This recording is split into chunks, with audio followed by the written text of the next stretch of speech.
Zanel, be honest. That's usually where your problems start. Why are we studying plant responses? Plants don't even move. That's exactly why you're failing this chapter. Excuse me? Plants do move. They respond to their environment through growth. So they're moving, very slowly.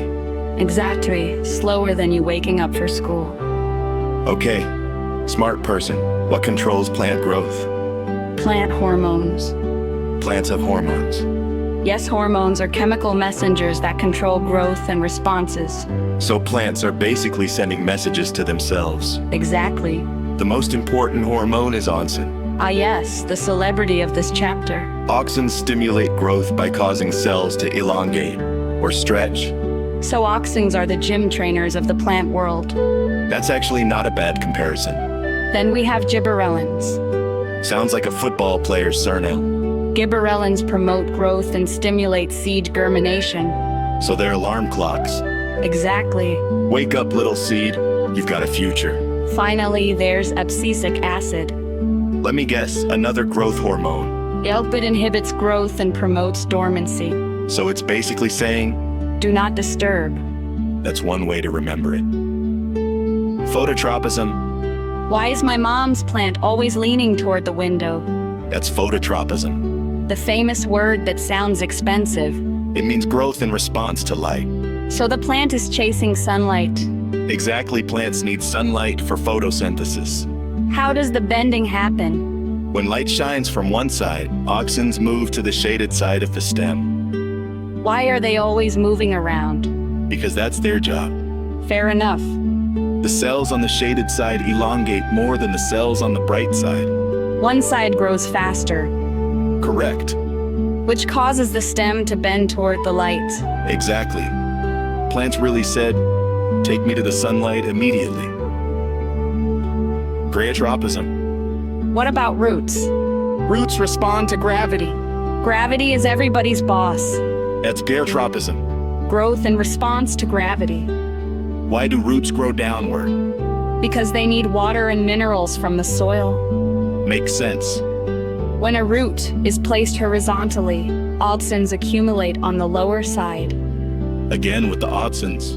This chapter is basically sponsored by auxins. Then what happens? In roots, high concentrations of auxins inhibit growth. Wait, earlier auxins promoted growth. In shoots, yes, in roots, high concentrations slow growth. Auxins are complicated. Biology is complicated. The lower side grows slower while the upper side grows faster. So the root bends downward. Correct. That's causative geotropism. Look at you, Lanny.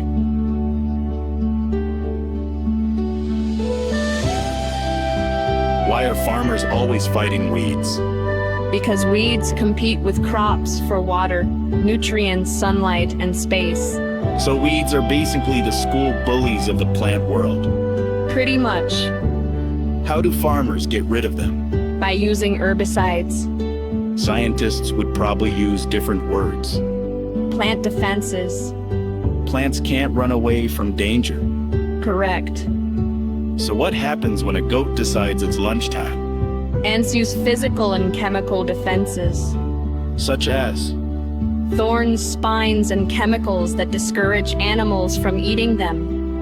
imagine taking one bite and the plant says, Try that again and see what happens. that's basically the message. Quick revision. Let's see if you've been listening. Hit me. Hormones that promote growth. Auxins and gibberellins. Hormone that inhibits growth. Abscisic acid. Growth towards light. Phototropism. Growth in response to gravity. Geotropism. Chemical used to kill weeds. Herbicide. How do plants defend themselves? Physical defenses like thorns and chemical defenses. Not bad. Not bad. You might actually pass. Light. Let's not get carried away. One day you'll believe in me.